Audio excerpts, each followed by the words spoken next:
another video, and to the autumn equinox for 2016. Here's a question. When in recent times have we seen all the political parties vote in favour of a piece of legislation? Well, it's only happened once that I'm aware of, and that was last week when the Employment Relations Amendment Act was passed, putting a stop to zero-hour contracts in New Zealand. Mostly proposed law changes divide the House, with political parties taking opposite views, but scrapping zero-hour contracts had universal support from our politicians. So what is a zero-hour contract? Or maybe I should say, what was one? Well, there is no statutory definition, but generally they look like this. A zero-hour contract is essentially a job that requires the employee to be ready, willing and available for shifts, with no guarantee of work and no compensation where there is no work. The employee is effectively on call all the time, with no pay if there's no work. Having staff on zero-hour contracts is a way for businesses to have a pool of labour at the ready with minimal obligation towards those people. Zero-hour contracts were popularised in this country by multinational fast food businesses seeking to reduce labour costs and increase flexibility and profit.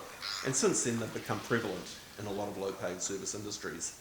But not for much longer. The Employment Relations Amendment Act comes into effect on 1 April. And from that date, here's how it's going to be. Employers will have to guarantee certain hours stated in the employment agreement. An employer will have to have good reason to insert an availability clause. That's a clause that expects the employee to be available for additional hours. And there must be reasonable compensation for this availability. An employer won't be able to cancel a shift without giving reasonable notice or reasonable compensation, both of which will have to be set out in the employment agreement. And an employer won't be able to unreasonably restrict an employee's secondary employment.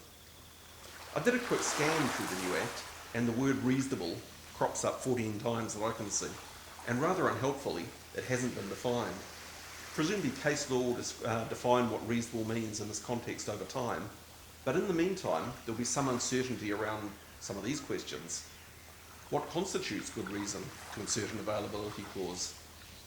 What constitutes reasonable compensation for this availability?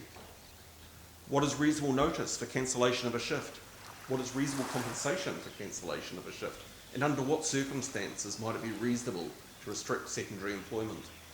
In my humble opinion, it's best to adopt a risk-averse stance. By following the spirit of the new legislation in good faith, your business should find itself operating on the right side of the word reasonable when it's eventually defined. As always, every situation is different and it's impossible to give proper advice in 3 months, so give us a call before committing yourself. Thanks for listening, and please hit the subscribe button below for more updates.